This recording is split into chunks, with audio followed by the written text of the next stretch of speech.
I have a couple of contributions from UK delegates here today. I don't know if we want to, perhaps Malcolm, you were going to just say a few words really about the Green Party and who left. And I just send best wishes, the leader of the Green Party of England and Wales. Let's just send her best wishes. She had hoped to be here this afternoon to say a few words, but she's been at Glastonbury, at the Rock Festival, and then she's been at a National Executive Green Party meeting today, and she's just too tired, she can't come on. So anyway, best wishes for our meeting from her, and also Caroline Lucas, who was invited to speak to us. She's having to fight now to keep her seat in Parliament, so nearly every weekend she stays down locally at the seaside in Brighton, and she's campaigning now to keep her seat in Parliament, but she sends good wishes as well. Malcolm, from Green Left. Yeah, thank you, Chair. Yeah, I must say, I think I'm a very poor substitute for Caroline Lucas and Natalie Bennett, but I'll do my best. I'd just like to say a few words about Green Left and the sort of contribution that Green Left has made to the red-green debate, to explaining the link between environmental issues and social justice issues. Not just a link, but the fact that they are just intertwined in a way that they can't be separated.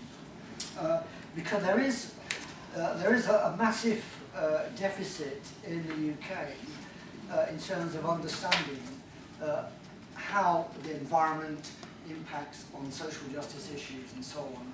Certainly in terms of the government, the Conservatives, the Lib Dems, there's no real grasp at all of this link, and not either in the Labour Party, sadly, and certainly not in UKIP.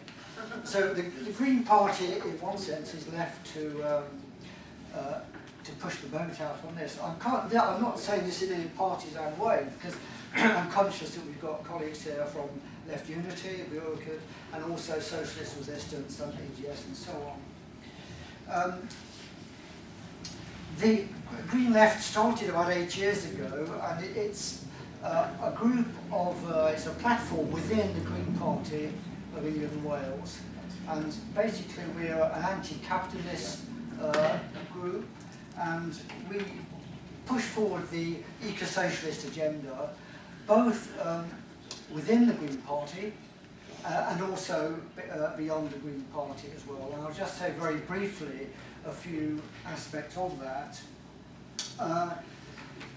We work within the Green Party. We're quite a small group of Green Party members, but we punch, I would say, well above our weight. And a number of the officers in the Green Party are from Green Left. And we also have an impact on Green Party policy via the conference. Just to give a recent example of that, there's been a review of education policy in the Green Party. It needed updating, reviewing and bringing forward in a number of areas. And it was Green Left at the Green Party conference in Liverpool earlier this year that really moved the education policy forward quite significantly. And Green Left is also at the forefront within the Green Party of establishing trade union links. And that's a very important dimension as well. We help publish a eco-socialist newspaper, which has been quite successful. And also Green Left works outside the party in a number of ways, not least in the very active in the People's Assembly movement. We also have we've used the social media, the Facebook. We set up just a small Facebook site called Green Left. And it's an open group, so anybody can. It's not exclusive to Green Party members or what have you, open to anybody from any political party or none at all, and just to debate eco-socialism and to get to look at all aspects of that. And that has actually, from small beginnings, it has been really quite successful and has almost become one of the key hubs on Facebook for this. People of various interests coming from various directions towards eco-socialism to debate all various issues. That's probably said enough there actually, I think. But just to give you a flavour of what quite a relatively small group of eco-socialists within a political party can do. I mean, I think it's fair to say that Green Left has had an influence generally on the direction of the Green Party, moving it in steadily, slowly in the right direction. I mean, and the Green Party electorally making slow progress but steady progress. In the Euro elections, we actually increased our number of Euro MPs by 50%. It went up from 2 to 3, which is a modest increase. But we've also had electoral gains at a local level as well. So I think that there is scope for a small group of fairly determined eco-socialists to have an impact in that way. I'll shut up now. Okay, thank you very much for that, Malcolm. Did you, our friend from... Okay, so should I continue to translate because I wanted to say something? Yes, it's for you to say something. Okay. So we are presenting our situation, and I think the Polish angle would be useful to consider. I think that the difference we had between us and Spain and Portugal is that the historical pendulum went to the right because the undemocratic regime was so-called leftist. So everybody which had democratic pretensions had to shift to the right. And most of the politicians like to be center. You know, we have plenty of center-left politicians, and I have redefined what does it mean to be a center-left politician. It means that he lives in downtown, in the center of the city. But to become more serious, I would say that it was a great struggle to rebuild, and it's a start of rebuilding the left in Poland. And we did more or less the same thing that the Spaniards did, but we didn't went to the streets, but we went to the stairs, blocking evictions. And I have seen this kind of blockades also especially in Andalusia. And I think that this is a new shape of globalism and the united Europe, that we block evictions in many countries because there is no any step to recede further. If you get out of your home, you get out of the society, of the labor market, you get out of everything. You stop paying your debts. That's what I'm saying to the bankers and to the creditors, that this is insane. That they are evicting people under the pretense that they want their money back. If you want your money back, keep these people at home. Let them earn this money to pay you back. Okay, but what they say, why the evictions are so necessary? Taking into account that there are so many empty places.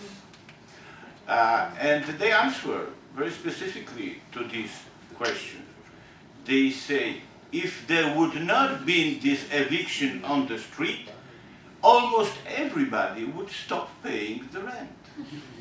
That's their solution. That's, you know, so they say, this is a system of oppression, of fear, of economic violence, and we confirm it. That's what we are. That's what we are. But I would say that in many cases somebody approaches me saying, You are a real Pole. It's for me not, as internationalist, it's not a compliment, but I understand this populist flavor of new movements.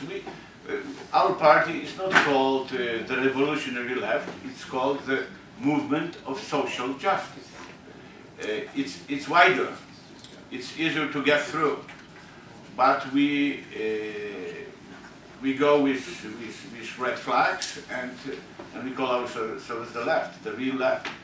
And I think that the debate is very serious, because if we don't pretend to be alternative of power, if we stay at the level of obeying the critiques of the regime and not the future of the people, we will lose, and people will lose, because we give them some hopes and then we keep criticizing and not projecting.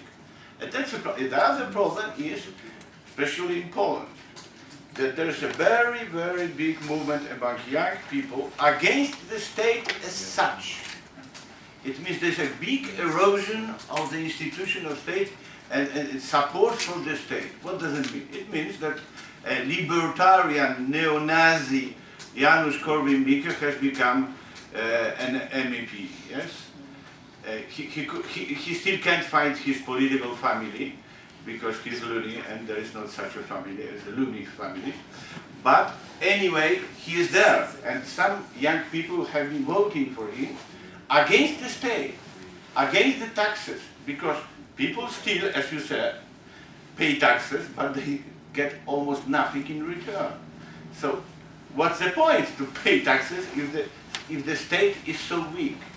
And what has happened, and I think the problem of state is an essential problem for the left, because it's very, it's very cool to be anarchist, pay smoke pot and so on. But at the end of the day, we have to find the solution and say we need a state.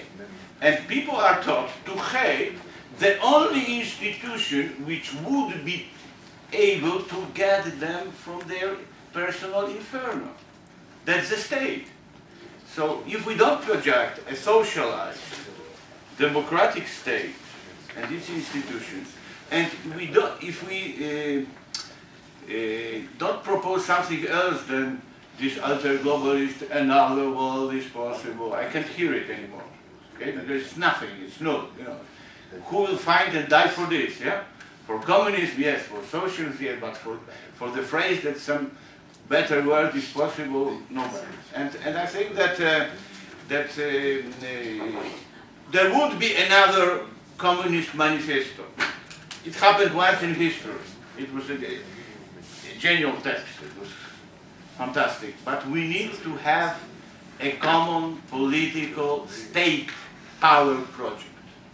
And I think that if we don't take the occasion such as this to discuss on this matter, on proposing institutional changes, widening democracy, for instance, obligatory referendums, but participatory budget, and so on, so on. And if we don't make a kind of left-wing, at least European international, which would propose such a structural change, we have a very homogeneous project which is defended in Spain by, fortunately, less than 50% of the vote for the first time for years in Spain, but in Poland still 70% of the vote. This bi-party system consists of 70% nationalists and neoliberals who are the same, or completely the same, eavesdropping each other and making scandals. But they are occupying almost whole the scene, and we need to say people how we will solve their problems at long term. And this transitory problem, it's necessary. Sometimes we have to talk like some very naive social democrats, because there are stages in history. But if you don't have this backbone, which is your project, your historical state project, power project, you won't be consistent in your reformism. And that's what I'm putting forward on the table. Let's talk about the project. Thank you very much. But perhaps this is something that might go over into some discussions tomorrow. I'm going to take one more contribution and then just a short item about an event in the UK. And then I think we're going to have a very, very serious vote about where we go to the pub. Sylvain and I chose a very nice pub around the corner, but I hear some people saying it is very expensive for a pint of beer. So we could have enough. Yeah, we have people joining us there, so... We do, so we're going to go there for one at least. Yeah. And if we think it's too expensive and we've met up with groups, then we can walk over somewhere else where we can get there. So that's fine. Okay. All right, so Stefan,